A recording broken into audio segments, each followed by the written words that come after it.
السلام علیکم رحمۃ اللہ وبرکاتہ. میرا نام حمیدہ بیگم ہے. میری شادی ہو کے 28 سال ہو رہا. 2012 میں میرے شوہر گھر سے مار کے ہکالے اور جو میں کیس ڈالے تو میرے کو 2010 میں طلاق ہوگا بول کے طلاق نامہ لے کے آ گئے. اور بچی باپ شادی کرنے کے بعد میں 6 مہینے کے بعد میں غیر قوم کے ساتھ چلے گئی راجستھان.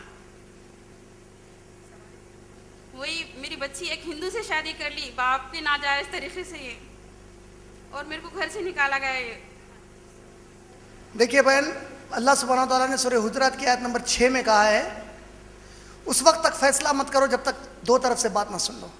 آپ کی بات تکلیف دہ ہے, پتہ نہیں اس نے آپ کو جو مارا آپ نے اس پر کیا ظلم کیا مجھے نہیں معلوم. میں جب تک اس کی بات نہیں سنا میں یہ نہیں کہہ سکتا کہ آپ مظلوم ہیں اور وہ ظالم ہیں. اللہ بہتر جانتے ہیں, واللہ عالم, غیب اللہ جاننے والے ہیں. اس نے طلاق دے دی, آپ نے کیس ڈالا, 8 سال کیس چلا. نہیں 2 سال ہو رہا میں کیس ڈالے.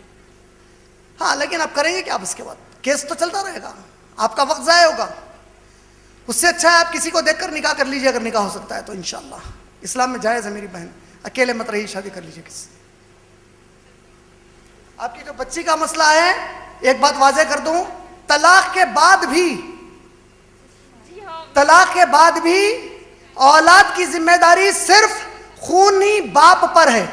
خونی باپ مطلب خون کا راسو نہیں, جس کی اولاد ہے اس پر ہے. وآخر الدعوانا الحمدللہ رب العالمین.